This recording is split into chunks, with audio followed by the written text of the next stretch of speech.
Hello everyone! This time our topic is expressions and formula.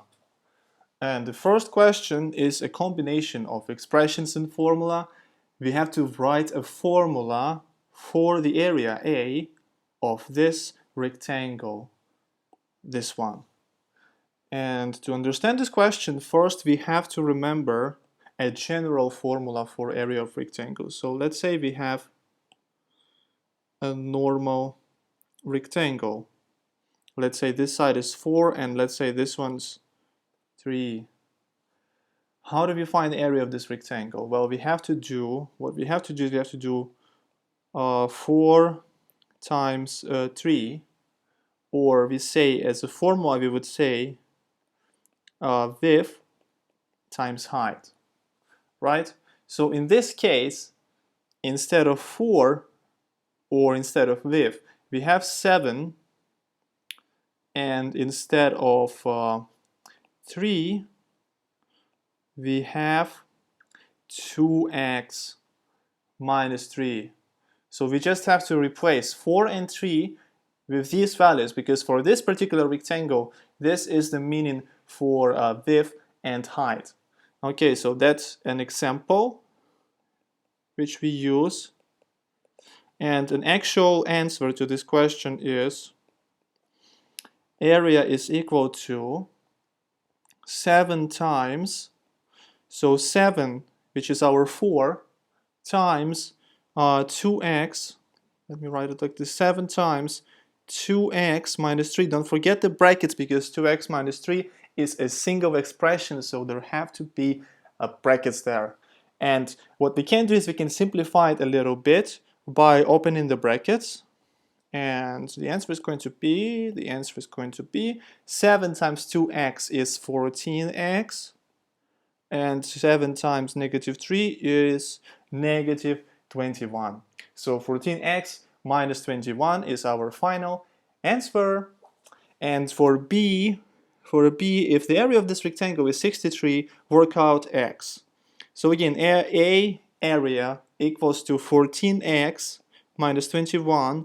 This is what we got from the last question, but now we know what is the area, right? So we can replace this A, we can replace it with 63. So 63 equals 14x minus 21. And what do we have here? We have an equation which we have to solve. And how do we solve it? Well, we have to move everything away from x. All the numbers. So let's do plus 21 to both sides so that we can get rid of 21. So we do plus 21 to both sides. We will get 63 plus 21 is equal to 14x. Because when we do minus 21 plus 21, we will get 0. This is what we're trying to do. We're trying to get rid of it, okay? So 63 plus 21 would be equal to 84. 84 is equal to 14x. And now we have to get rid of 14, so we divide both sides by 14, right? So we get x is equal to 84 divided by 14. How much is 84 divided by 14? I think it's 7, yeah. So, no, sorry, 6. 84 divided by 14 is equal to 6. So x equals to 6. Or, again, to write it more conveniently, we would have to do it like that. So this is our answer. X is equal to 6. And that's it for the first question. What else do we have in this interesting chapter? So we have 7x minus 3 equals 2x plus 2. So this is equations, but kind of a complicated ones. Let's take a look at it.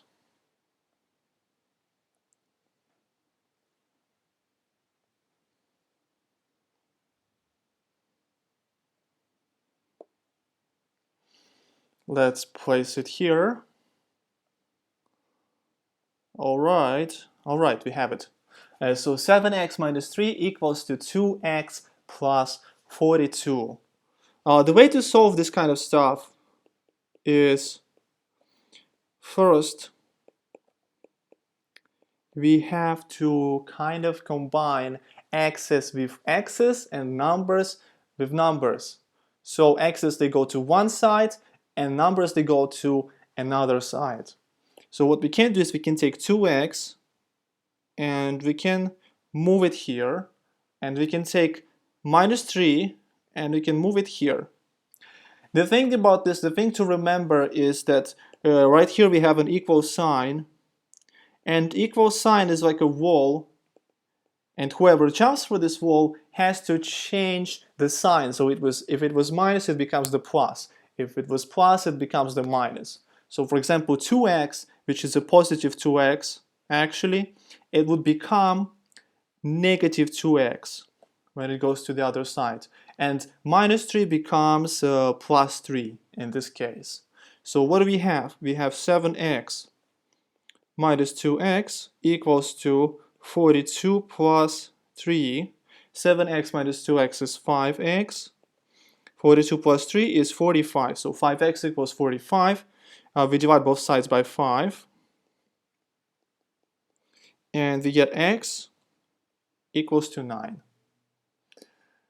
Okay, I think I'm going to skip B. I'm going to do C. In C we have 4 times 3m minus 1 equals to 2 times 4m plus 6. So here first, before doing all this moving around stuff, we have to open the brackets. We have to open the brackets first. Let's do it. So 4 times 3m is 12m. 4 times minus 1 is minus 4 equals to 2 times 4m is 8m. 2 times 6 is 12. Yeah, something like this. Okay, now we can take 8m here to become negative 8m, and we take minus 4 here, it becomes plus 4. So we have 12m minus 8m equals 12 plus 4, like this. 4m equals to 16, divide both sides by 4, m equals to 4, which is our answer. Okay, and one more type of question here is formula, is being able to use the formula properly. This is very useful actually in sciences if you're learning physics or biology or chemistry, but I think like chemistry is going to use this later. Anyway, at least in physics you have to use this all the time.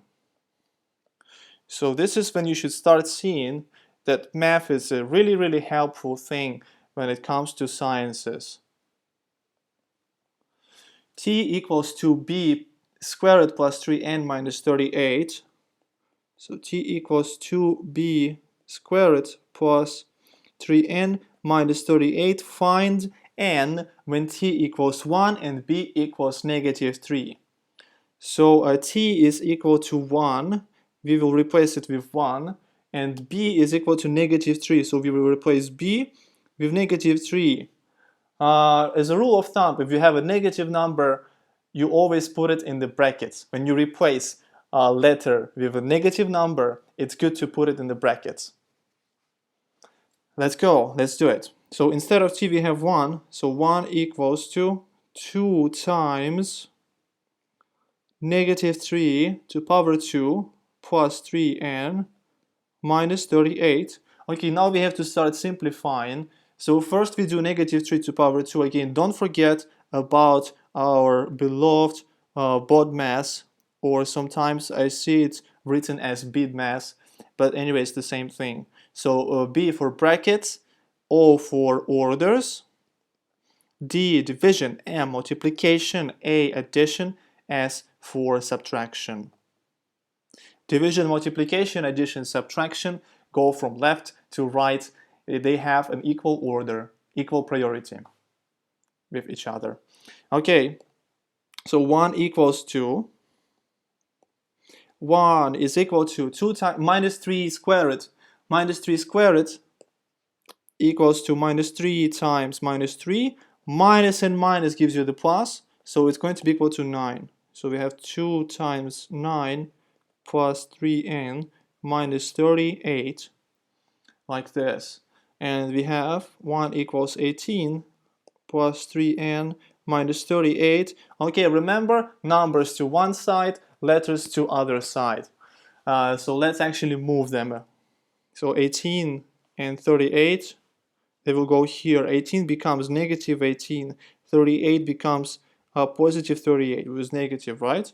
So we get 1 minus 18 plus 38 is equal to 3n.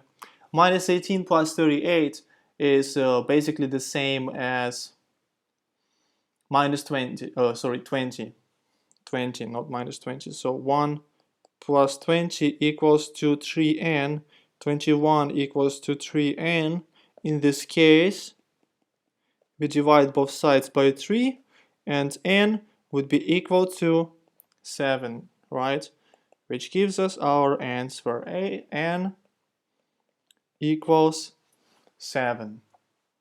Okay, that's it for this chapter. For this lesson, we have one more chapter, which is chapter 9 about geometry stuff. Let's see what we have here. What's so interesting about geometry? Okay, so this is angles. This is angle stuff. Let's figure it out.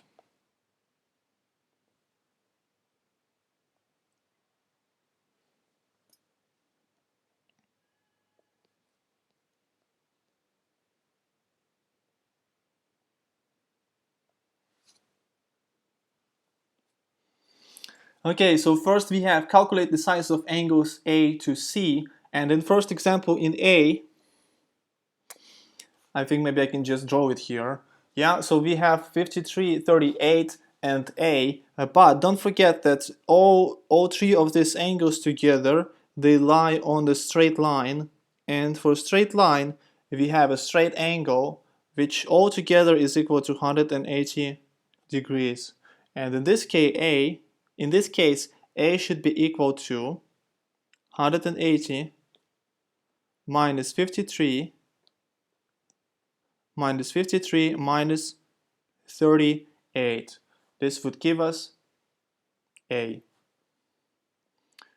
which is equal to 89. That's equal to 89 degrees. 89 degrees. Again, don't forget to say that all of this is degrees, not crocodiles, not any letters, just degrees, all right? B is a kind of a tricky thing. We have a couple of straight lines here, and you can pay attention. We have a straight line. So this is a straight line, right? But also this is a straight line, and we have to choose carefully which one do we use first. So in this case, if we try to use this straight line, you see the problem we have is we have two things unknown, right? There's two things unknown, so we can't find them really. But if you go to another straight line we have here, if we go to this straight line, you see now we know 80 and we know 34, so there is only one thing unknown, and now it becomes possible to to actually find C. You can actually find it. So let's do it. Let's do it if we can. C is equal to 180 degrees minus 80 degrees minus 34 degrees, which is equal to 66 degrees. Now that we know C, we can actually look at another straight line. And so what happens now is we know this angle and we know this angle now. So now we can find actually B. Now it becomes possible. So B would be equal to 180 degrees minus 34 degrees and minus 66 degrees, which is equal to 80 degrees. Actually, B is equal to 80 degrees. Oh, there's one thing I didn't notice, right? One thing I didn't notice is that B and 80, they are vertical angles. You see, I missed that. I missed this thing. So there's actually more than one way to solve this question, and I didn't see one of them. So maybe you guys saw it, but I didn't. Good job in this case. If you did so this way, if you did see this way, yeah, it's a good job for you. Find the size of angles A to D. In this case, so here we are talking about alternate angles and about corresponding angles. So the way to see them, I'll try to show you. The way to kind of identify the alternate and corresponding angles is we have to look for a letter Z, like this. So if you can draw a letter Z, then those two angles are going to be your alternate angles. And there is another thing about this. There's another thing, yeah? You can, it's a kind of a tricky thing. So you can draw this Z, but there's one more way to draw it. So this is kind of an extended Z.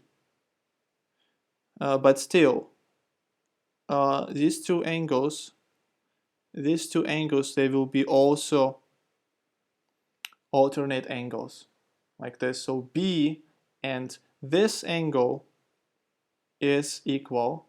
And if you notice, we can actually find this angle, which is equal to B.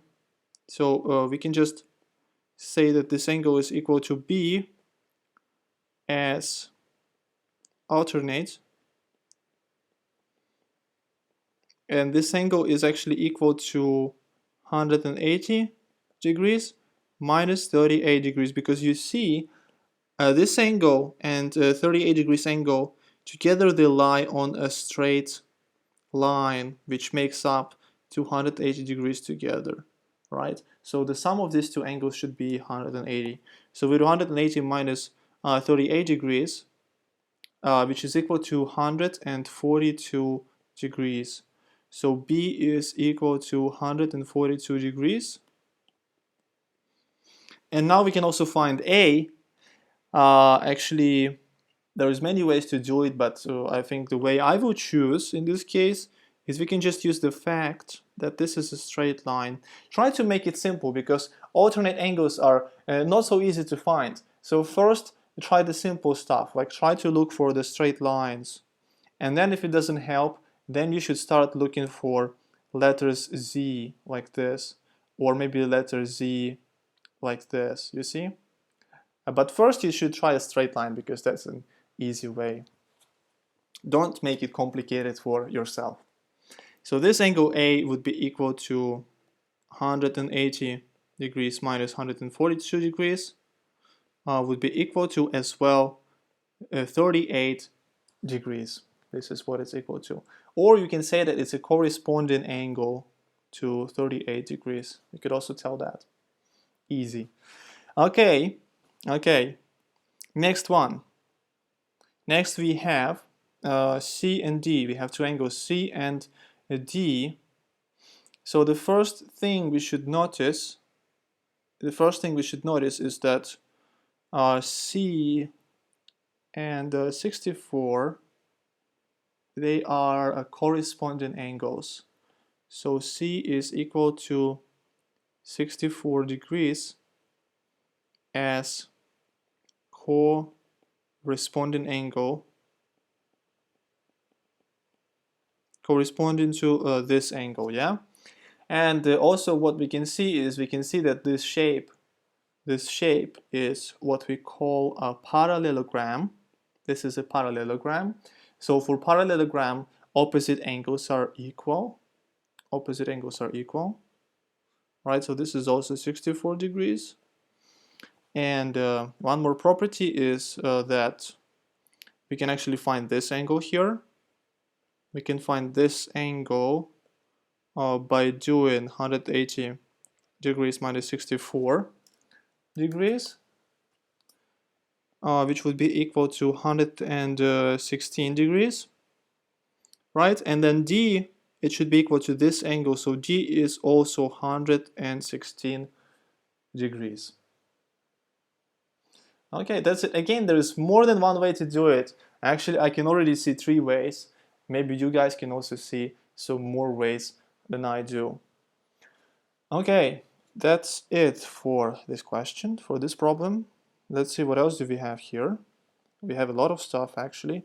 Complete this proof for the triangle shown on the left. Oh, okay. So I have to take both parts of this.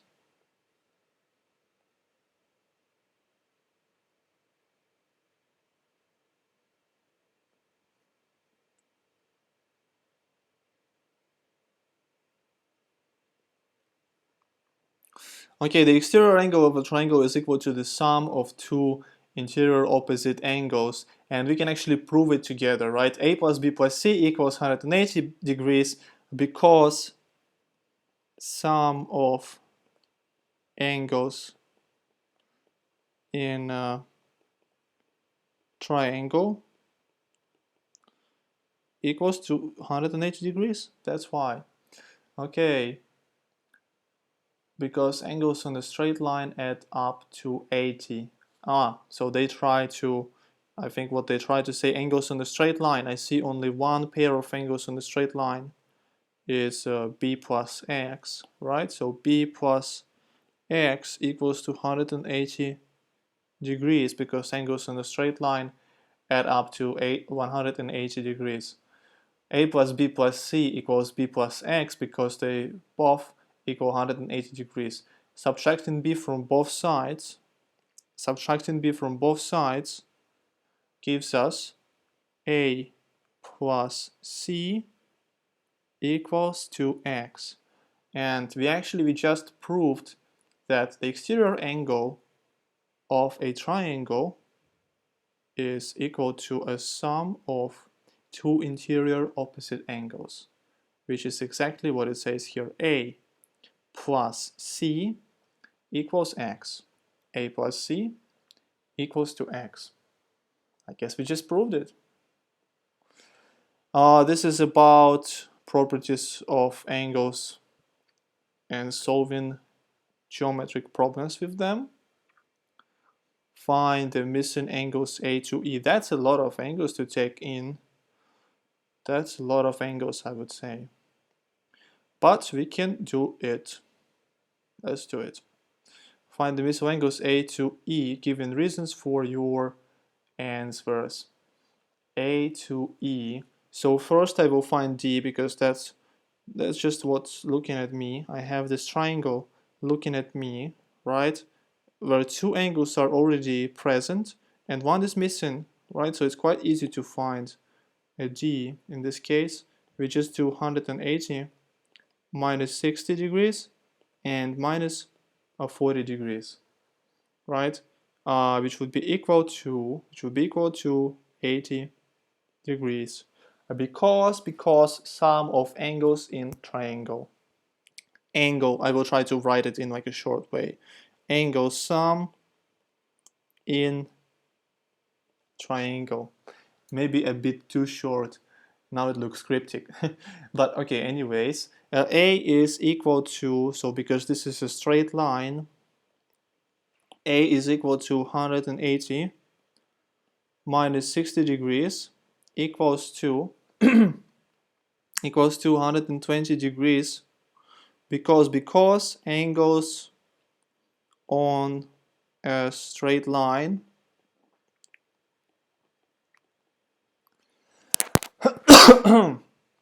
and E is equal to D equal to D equal to 80 degrees because corresponding angles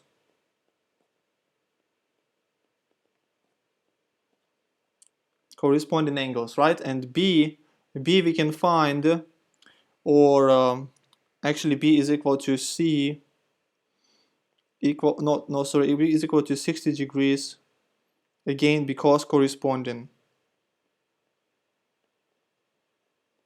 It's corresponding to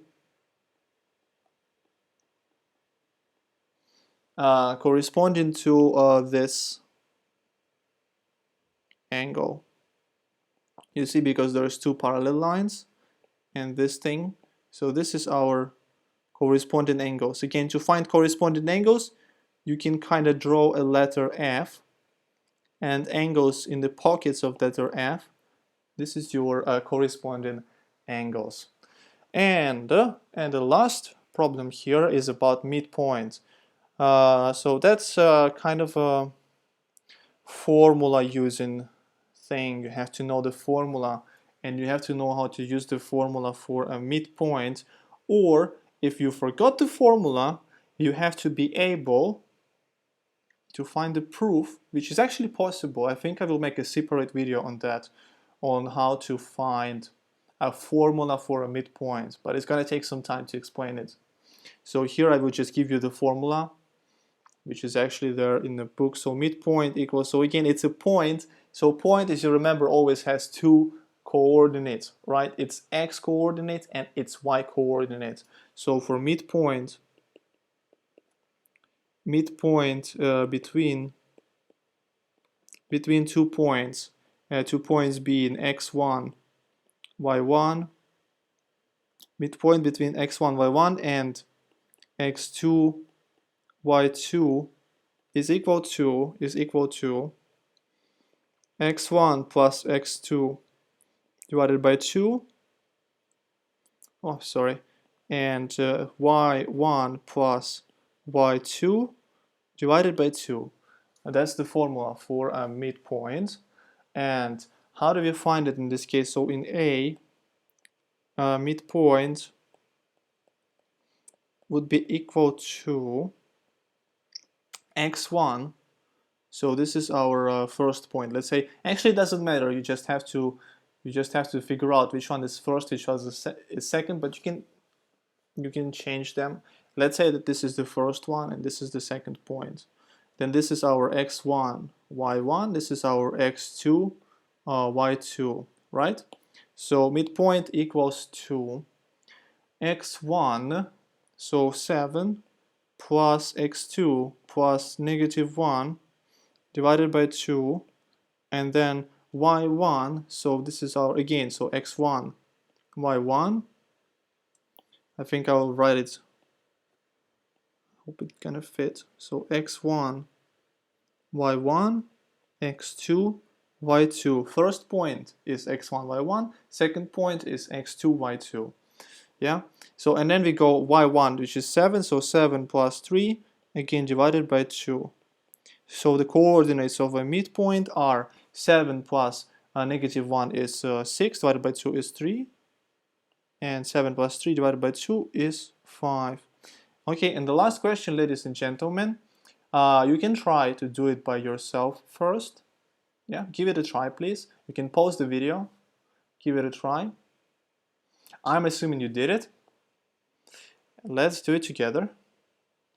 So we have midpoint in this case is equal to, again, this is our x1, y1, x2, y2.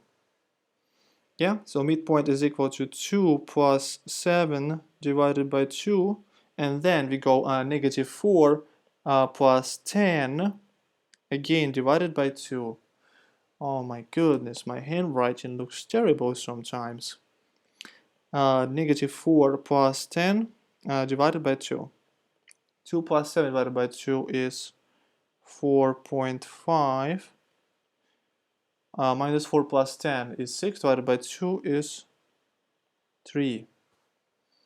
Okay, so check your answers, please. I hope you get the same answer as me. See you guys next time.